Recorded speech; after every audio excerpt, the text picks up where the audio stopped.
अस्सलाम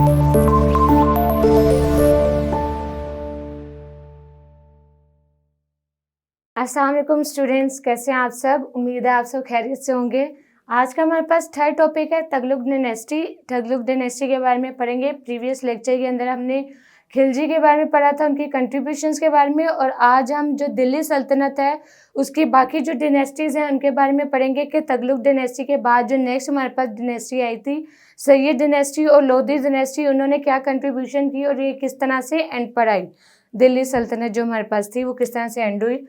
जो तगलुक डायनेस्टी है ये स्टार्ट हुई थी 1320 से लेकर 1413 तक ये रही थी। 1320 से स्टार्ट हुई और 1430 तक रही थी। उसके अलावा तगलुक डायनेस्टी में सबसे पहले इसको इंट्रोड्यूस करवाया था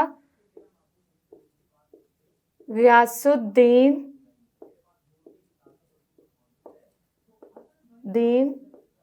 तुगलक। गियासुद्दीन तुगलक ने इसको इंट्रोड्यूस करवाया, और इसने मतलब इंट्रोड्यूस कैसे करवाया कि गियासुद्दीन तुगलक से पहले आने वाला जो हुक्मरान था वो था खिलजी डायनेस्टी का, जिसका नाम था मुबारक शाह। मुबारक शाह जो है वो सबसे ज़्यादा कमज़ोर, और मतलब उसको हुकूमत संभालना नहीं है कि हुकूमत किस तरह से संभालनी है, सबसे ज़्यादा कमज़ोर हुक्मरान था, जिसकी वजह से जो नेक्स्ट है गियासुद्दीन तुगलक, इसने वहाँ पे हुकूमत को संभाला और जो मुबारक शाह है उसको शिकस्त दी।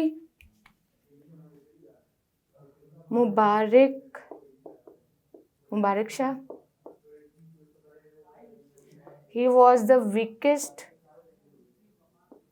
ruler and can't control, इससे टैक्सेस एंड पेनल्टीज ये संभाली नहीं गई थी। मतलब टैक्सेस किस तरह से पे करना है, या कोई लोग देते थे कोई नहीं देते थे, पे नहीं करते थे, पेनल्टीज़ कैसे डालनी है, मतलब इसकी जो दौरे हुकूमत थी वो बहुत ज़्यादा कमज़ोर थी। ये इसको संभालना नहीं है हुकूमत, जिसकी वजह से जो गियासुद्दीन तुगलक है इसने हुकूमत संभाली थी इसको शिकस्त देकर। नेक्स्ट हमारे पास जो हुकूमत मतलब इस तरह से तगलुक डायनेस्टी ये स्टार्ट हुई। तगलुक डायनेस्टी में सबसे पहले इन्होंने वहाँ पे जो मेनली ये मिलिट्री, तगलुक डायनेस्टी मिलिट्री कैंपेन से रिलेट करती थी। मिलिट्री कैंपेन से ये स्टार्ट की गई, और मिलिट्री कैंपेन को लीड कौन कर रहा था? मोहम्मद बिन तुगलक इसको लीड कर रहा था। उसके अलावा जो तगलुक डायनेस्टी है ये आगे मतलब काफ़ी सालों तक रही, जैसे यहाँ पे बताया गया 13 से लेकर 1413 तक ये रही थी, और इसने वो वहाँ पे बहुत सारी कंट्रीब्यूशंस की, जिनमें इंफ्रास्ट्रक्चर जो है वहाँ की रोड, डैम, जो बहुत सारे ब्रिजेस बनाए गए, रोड्स बनाए गए, डैम्स बनाए गए, मतलब वहाँ की जो इंफ्रास्ट्रक्चर था उस मुल्क का, उस डायनेस्टी का, वो चेंज हुआ। उसके अलावा बहुत सारे कंस्ट्रक्शन के काम हुए, कंस्ट्रक्टेड वर्क बहुत ज़्यादा हुआ, जैसे बहुत सारे जो इलाके हैं वो इंट्रोड्यूस करवाए गए, डिफरेंट इलाके बने, डिफरेंट वहाँ पे ममालिक बनाए गए। इंफ्रास्ट्रक्चर डेवलपमेंट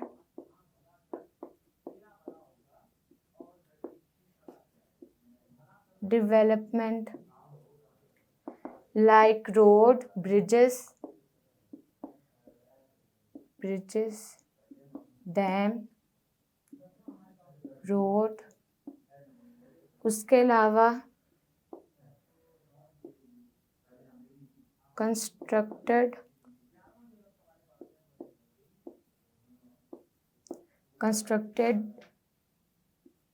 सिटीज और टाउन्स, इंट्रोड्यूस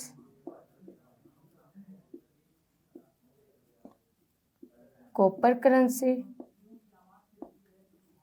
करेंसी को इंट्रोड्यूस करवाया, और बहुत सारी संस्कृत के जो बुक्स थी, बहुत सारी संस्कृत की बुक्स लाइक संस्कृत की book like science, history, geography, math, इनकी मतलब संस्कृत को बुक्स को पर्शियन लैंग्वेज में चेंज किया, चेंज इन पर्शियन लैंग्वेज। ये तमाम कंट्रीब्यूशंस थी तुगलक डिनेस्टी की, जो कि कंट्रीब्यूट मतलब उन्होंने इन तमाम कामों में ज़ोर दिया और उनको चेंज किया, जिसमें इंफ्रास्ट्रक्चर, कंस्ट्रक्शन वर्क, उसके अलावा कॉपर करेंसी इंट्रोड्यूस करवाई गई। डिफरेंट जो बुक्स थी जो कि पहले संस्कृत में लिखी गई थी उसको पर्शियन लैंग्वेज में चेंज किया। उसके नेक्स्ट हमारे पास तुगलक डिनेस्टी के बाद नेक्स्ट डिनेस्टी आ गई सैयद डिनेस्टी। सैयद डिनेस्टी जो है ये इंट्रोड्यूस करवाई थी सैयद खिज़र खान। सैयद खिज़र खान इसने ये इंट्रोड्यूस करवाई थी जो कि 1414 से लेकर 1451 तक चली थी ये डिनेस्टी।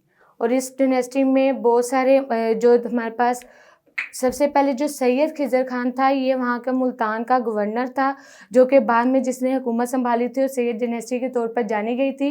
इसमें बहुत सारे लोग आए थे, जैसे मुबारक शाह हो गया, अलाउद्दीन हो गया, ये सारे मतलब यहाँ पर सैयद डिनेस्टी के अंदर भी इंट्रोड्यूस करवाए गए थे। वैसे अलाउद्दीन हमने एक खिलजी डिनेस्टी में भी पढ़ा है, लेकिन सैयद डिनेस्टी में भी मुबारक शाह और अलाउद्दीन ये आए थे और इन्होंने हुकूमत संभाली थी।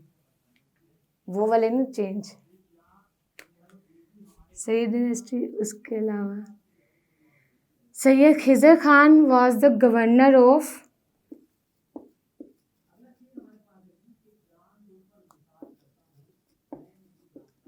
मुल्तान। नेक्स्ट हमारे पास डिनेस्टी सैयद डिनेस्टी के बाद लास्ट में हमारे पास डिनेस्टी आ जाती है लोधी डिनेस्टी। लोधी डिनेस्टी जो है ये बहलूल खान लोधी से स्टार्ट की गई, इसने इंट्रोड्यूस करवाई थी और ये आगे फॉरवर्ड मतलब 75 साल तक ये कायम रही थी। लोधी डिनेस्टी के अंदर बहुत सारी कंट्रीब्यूशंस हुई, बहुत सारी चेंजिंग्स की गई और ये लास्ट डिनेस्टी थी जो कि दिल्ली सल्तनत के अंदर रही थी। और इसके बाद नेक्स्ट मतलब जिसने इसको कंट्रीब्यूट किया था वो था बाबर शाह। बाबर शाह ने लोधी जो आखिर हुक्मरान था उसको शिकस्त देकर ये डिनेस्टी दिल्ली सल्तनत से आगे ये इसको चलाया मुग़ल सल्तनत के अंदर। ये स्टार्ट की गई थी 1451 से लेकर 1526 तक रही थी, जो कि इंट्रोड्यूस करवाई गई बहलूल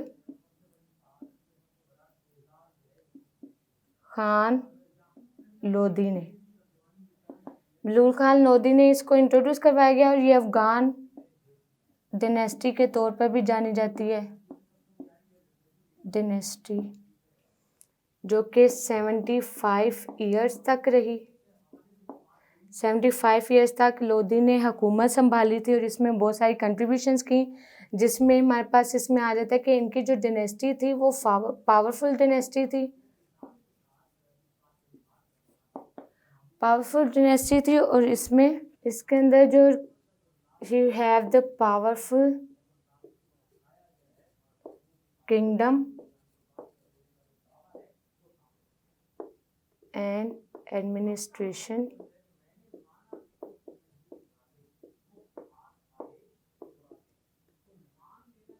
contribution in military and strong soldiers।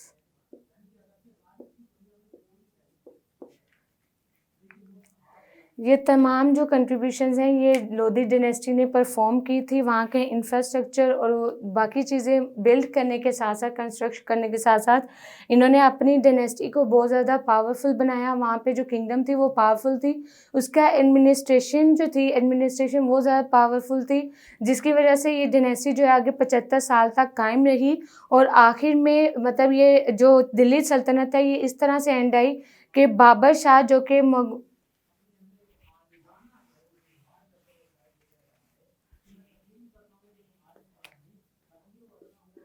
Babar Shah conquered Delhi सल्तनत। बाबर शाह ने दिल्ली सल्तनत को आगे कन्क्वेट किया था, संभाला था, जिसकी वजह से आगे दिल्ली सल्तनत खत्म हो गई यहाँ पर। नेक्स्ट एम्पायर स्टार्ट हुई जो कि मुगल एम्पायर के तौर पर जानी गई। सो स्टूडेंट्स, ये था हमारे पास आज का टॉपिक। उम्मीद है आपको इस टॉपिक की समझ आई होगी। अगर किसी पॉइंट की समझ ना आई हो तो कमेंट बॉक्स में ज़रूर पूछेगा। फिर मुलाकात होगी, तब तक के लिए अपना बहुत सारा ख्याल रखें। अल्लाह हाफिज़।